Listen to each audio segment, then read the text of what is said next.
La dernière fois, je vous donnais tous les points positifs du Canada. Je vous disais les raisons pour lesquelles je pense que vous devez venir, vous devez immigrer au Canada.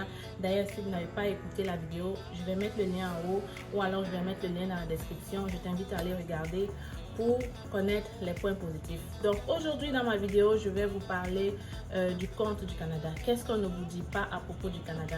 Qu'est-ce que vous devez savoir aussi à propos du Canada? Parce que d'après moi, avant de choisir le pays dans lequel vous devez immigrer, vous devez connaître le pour et le contre. Vous devez peser le pour et le contre afin de savoir si effectivement ce serait le bon pays pour vous. Donc, sans plus tarder, on va parler des points négatifs. Donc, si tu veux savoir ce que je pense, écoute toute la vidéo et retrouve-moi après le générique.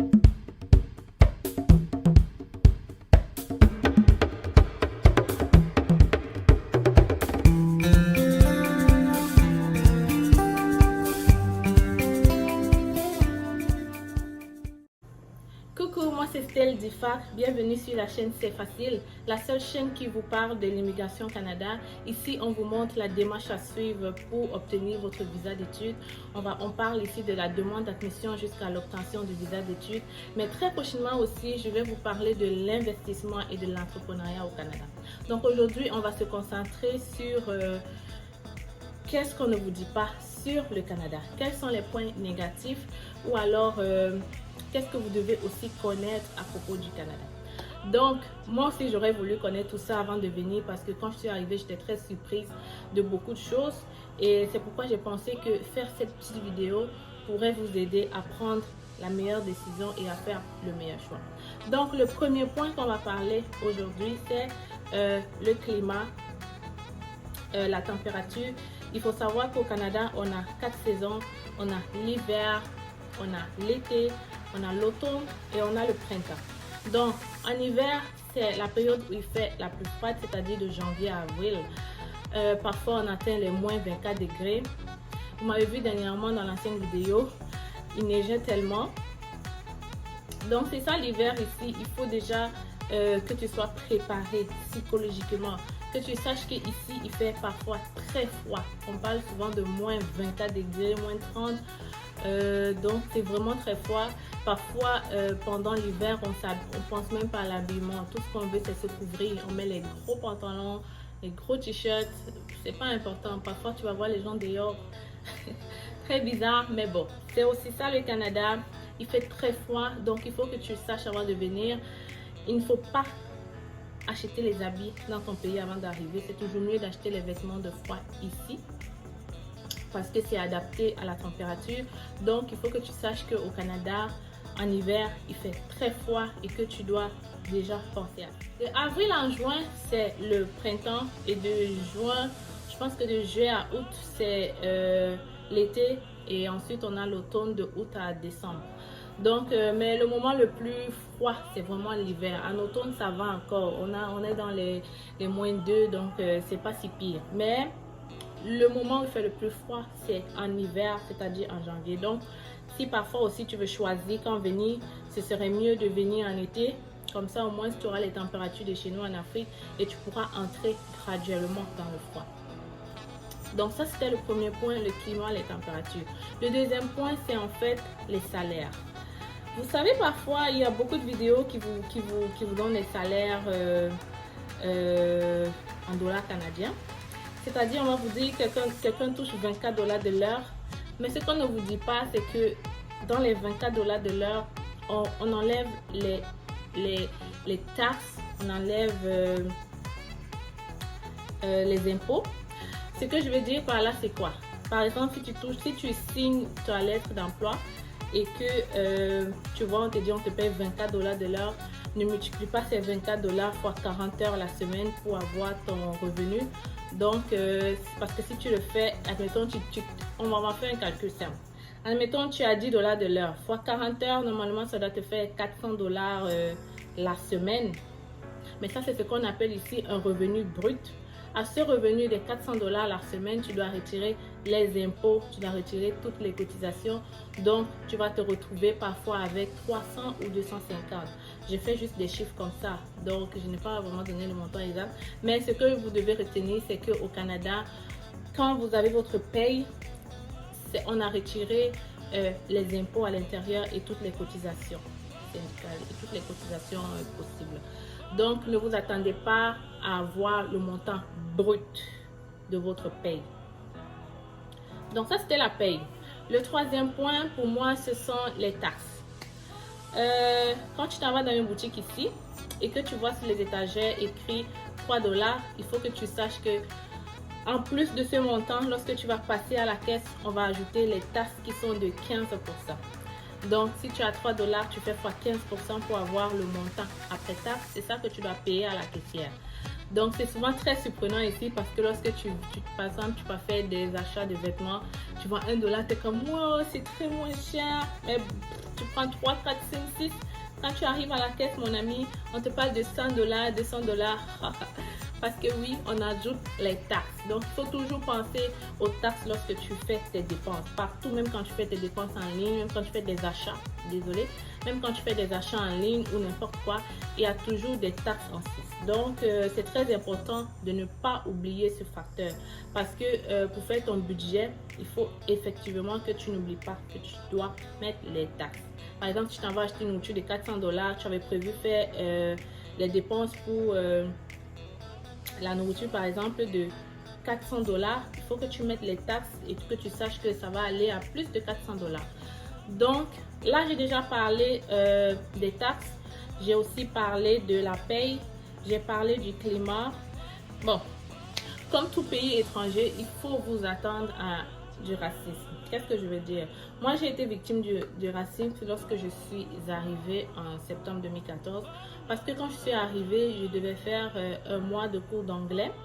Étant donné que j'étais venue lorsque ma rentrée avait déjà débuté. Donc, pour ne pas rester à la maison à rien faire, j'ai commencé des cours d'anglais. J'étais dans une classe, il y avait juste des Chinois. Oui, parce qu'il y a beaucoup de Chinois ici. Ils viennent, ils font des cours d'anglais avant d'aller faire les cours pour lesquels ils sont venus. Donc, dans ma classe, il y avait beaucoup de Chinois. Et lors d'un exercice, le professeur d'anglais nous dit, faites des groupes. Faites des groupes de 4 pour faire cet exercice. Bon, moi, je reste là toute seule. J'essaye d'aller vers des gens. Les gens sont comme... Puis directement, je vois la dame qui s'en vient et qui me dit, tu sais... Les autres élèves pensent que tu ne sens pas très bon. Donc, c'est pour ça que personne ne veut venir faire les exercices avec toi. J'étais comme, what? Est-ce que c'est eux qui vous ont dit ça? Ou alors c'est vous qui trouvez que je ne peux pas vraiment aller vers eux? Bref, j'étais vraiment très bouleversée. J'étais choquée. Je venais juste d'arriver, ça faisait même pas 2 semaines. So, j'étais vraiment comme... J'étais vraiment bouleversée en fait. Donc... c'était la première fois qu'on me dise, que j'entends ça en fait. C'était la première fois pour moi d'entendre quelqu'un me dire que je ne sentais pas bon. Pourtant, pendant les pauses, j'étais toujours avec mes camarades, on causait, on papotait. Mais l'entendre le dire de mon professeur, ça a été vraiment très choquant et très traumatisant. Donc, je suis sortie directement et je suis rentrée chez moi. En ce moment, je vivais chez mon oncle. Alors, quand j'ai expliqué ça à la femme de mon oncle, vous-même, vous connaissez les mères africaines, non? Elle était tellement choquée. Elle était tellement comme, je vais aller tout gâter là. Donc le lendemain, elle est venue avec moi à l'école. Elle a bavardé. Et je vous dis, elle est arrivée à l'admission en bavardant. Oh, ma fille paye 1 000 $ parce que je paye 1 000 $ le mois pour faire mes cours. Ma fille paye 1 000 $ et puis vous dites quoi. Elle a bavardé. Je vous assure, c'était tellement drôle en même temps, mais c'était en même temps frustrant. Vous-même, vous connaissez nos mères, elles sont très protectives. Elle a vraiment bavardé. Et puis, le responsable des admissions des étrangers, des étudiants étrangers, le responsable des étudiants, l'admission des étudiants étrangers a pensé que c'était vraiment pas correct parce que vous savez, un étranger, ça coûte beaucoup dans un collège privé parce que nous, on paye le double, même le triple de ce que payent les Chinois ou alors les Français, parce que les Français et les Chinois ont parfois des avantages et des ententes avec les écoles ici, fait qu'ils payent la pension un peu moins cher que nous, fait qu'il était vraiment comme, il n'avait pas le choix en fait de me défendre parce que je valais mieux que 2 Chinois là-bas, hein. Donc, il a été vraiment aussi surpris aussi de la réaction du professeur parce qu'elle aurait pu le faire autrement. Elle aurait pu me faire sortir de la classe et me parler tranquillement. Mais là, elle a vraiment comme exposé ça devant toute la classe. Fait, la décision avait été prise, le professeur avait été renvoyé. Moi, je ne la voyais plus dans l'école, fait qu'on m'avait mis dans une autre classe et c'était vraiment mieux là-bas. Fait qu'il faut quand même, je vous raconte cette histoire parce que je pense qu'il faut quand même que vous soyez prudent, que vous soyez averti, que vous sachiez que lorsque vous quittez votre pays pour voyager, il y aura des difficultés et ça serait la première difficulté. Parfois aussi, lorsque vous envoyez votre CV et que vous mettrez votre nom, parfois, lors des cris, on balance juste votre CV. Donc, il faut se battre, il faut être fort plus que tous les Québécois pour que, en fait, on vous prenne parfois. Je ne dis pas que c'est toujours ça. Je dis que ça dépend des secteurs, en fait. Donc, admettons que vous êtes 10 à déposer votre CV pour un emploi et que toi, par exemple, tu as 9 de moyenne et que je veux dire, tu as 10 de moyenne et que, par exemple, le Québécois a 11 ou alors il a aussi 10 comme toi. Mon ami, on va choisir le Québécois parce qu'on sait qu'il va s'adapter plus que toi. C'est leur pays. C'est tout à fait normal. Moi, je trouve pas ça un problème. Voilà pourquoi il faut travailler dur. Moi, j'ai travaillé dur, si bien qu'à la fin de mon deck, le professeur même titulaire de notre classe a pris mon CV pour aller donner à un cabinet pour que je puisse passer l'entretien. Malheureusement, comme je vous ai raconté dans une de mes vidéos, je n'étais pas assez prête, je n'étais pas assez...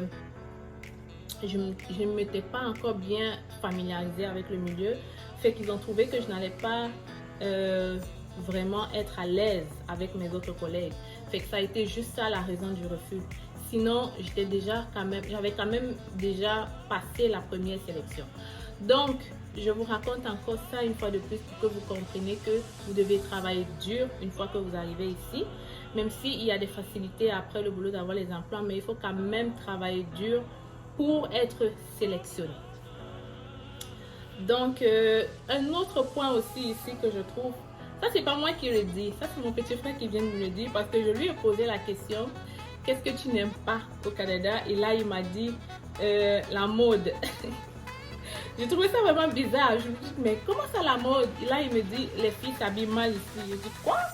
Il dit, les filles s'habillent mal. Comparé à la France, vraiment, ils ont un accent vraiment poussé sur la mode. Ils aiment s'habiller, ils aiment être chaud, ils aiment être swag. Ici, c'est pas toujours le cas, en fait. C'est une réalité aussi. Qu'est-ce qu'on va faire? Moi, je trouve même que c'est mieux parce qu'au moins, on ne dépense pas d'argent dans les vêtements, n'importe comment. Bref, ça, c'était son idée à lui. C'est pas un point que j'ai vraiment pensé. Mais bon, il faut aussi vous attendre à ça. La mode, c'est pas vraiment ce qu'on voit à la télé tout le temps, là. Surtout en hiver, là.